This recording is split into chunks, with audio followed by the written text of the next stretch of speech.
Well, thank you. This has been very educational for me. I really appreciate the chance to share a few quick thoughts with you.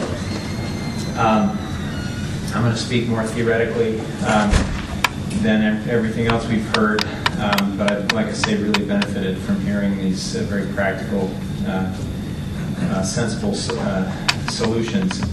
I'm a member of an organization called Utah Interfaith Power and Light. No, I teach here at BYU, by the way, but I also am a member of this organization that is part of a national organization, Interfaith Power and Light, which is an interfaith group devoted to fighting climate change. And one of the things that they have stressed is the importance of greening as many practices that we engage in on a day-to-day basis as churches as we can.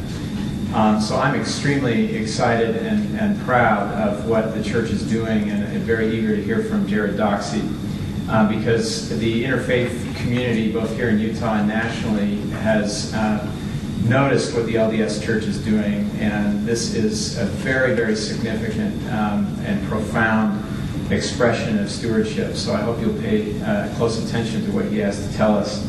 As a Mormon, I take very seriously something from the Doctrine and Covenants that says, "It is not given that one man should possess that which is above another. Wherefore the world lieth in sin. Woe unto him that sheddeth blood or wasteth flesh, and hath no need." Now, you and I aren't hunters, or most of us maybe aren't any longer, but we are using flesh every day. We're not only eating flesh of both animals and plants, but we are using the flesh of the earth in everything that we do, in the building of our homes, the clothing we wear, and of course how we transport ourselves. Proper stewardship of the earth's resources is defined in the LDS tradition as honoring God by sharing wealth equitably, and I quote from the book of Jacob in the Book of Mormon. This is so that we, in other words, we have wealth, we have access to natural resources in order to, quote, clothe the naked and to feed the hungry and to liberate the captive and administer relief to the sick and the afflicted. So our religion teaches that all of our freedoms, privileges, and means are given so that we might seek the well-being of all humankind, the very family of God. And every religion has similar principles that teach moderation, reverence, and relief of human and natural suffering. And I'd like to couch our conversation here a little bit in terms of the current climate crisis, which I think presents a unique opportunity for believers of all faiths and non-believers alike to put aside our religious and political differences and come together. We should be able to commit to reducing our individual and collective impact on the Earth's fragile climate and its ecosystems, because, mainly, in my judgment, the climate crisis threatens the well-being of the world's poor. Every major national and international scientific organization, there is, in fact, no major national or international scientific organization that disagrees with the theory that human beings are causing climate change. Every one affirms the evidence that the miraculous processes that support life on this planet, the ocean's capacity to regulate climate, the atmosphere's capacity to trap heat, and photosynthesis that trades carbon for oxygen, are being compromised by our use of fossil fuels. We are number one in the world as a country in per capita consumption of many of the world's natural resources, including fossil fuels.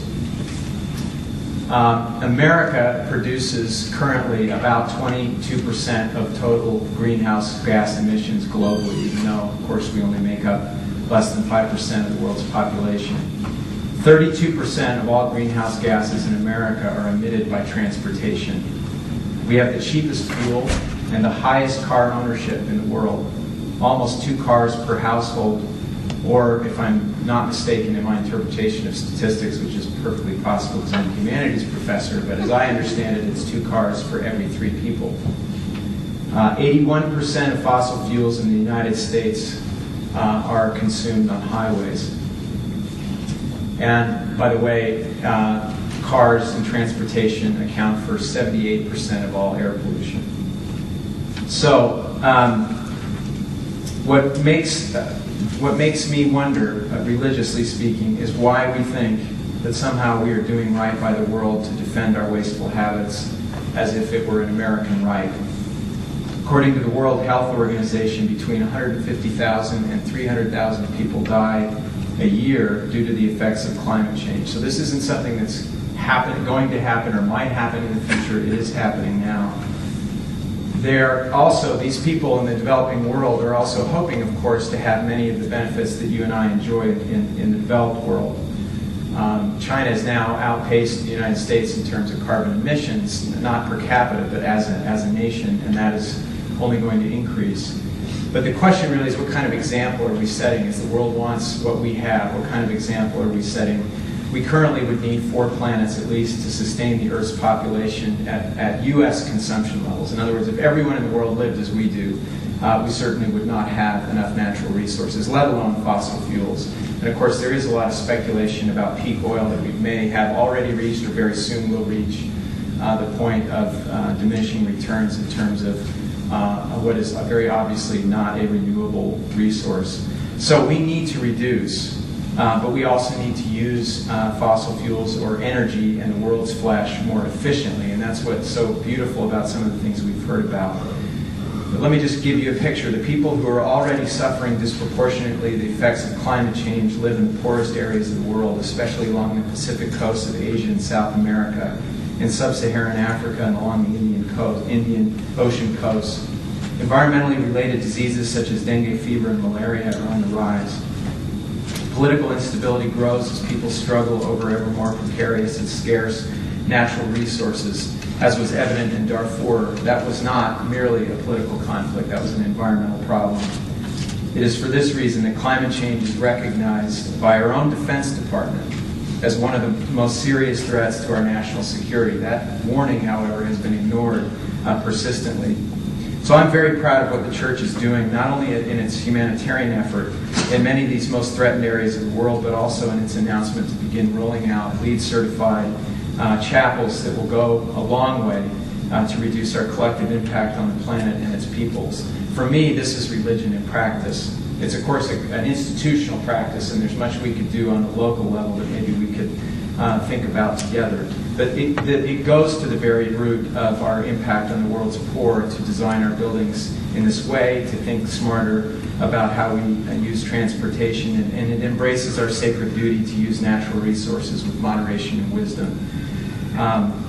My only hope is that this will be the first wave of a sea change in environmental attitudes among Mormons, who I think can move and act collectively like few people in the world. We make, finally, just to make a little bit of a plea here, I think we make God-given freedom a shallow and selfish value if we fail to live up to our God-given responsibility to our fellow man. Freedom is never diminished when we take collective action on behalf of those less fortunate. That's what some people might call socialism. I call it basic Christian morality. By the way, not only can we think more intelligently about where we live, to try to live more closely to our areas of work and study, what we drive, and budget our travel as we do our money. We, of course, can walk, take public transportation, and bike. By the way, please wear your helmets. For crying out loud, I almost killed myself this summer landing on my head on a bike. And if I hadn't been wearing my helmet, I would have died, I'm pretty sure. And it makes me sick when I see students flying down 9th East with no helmet on, and they're usually not wearing reflectors either.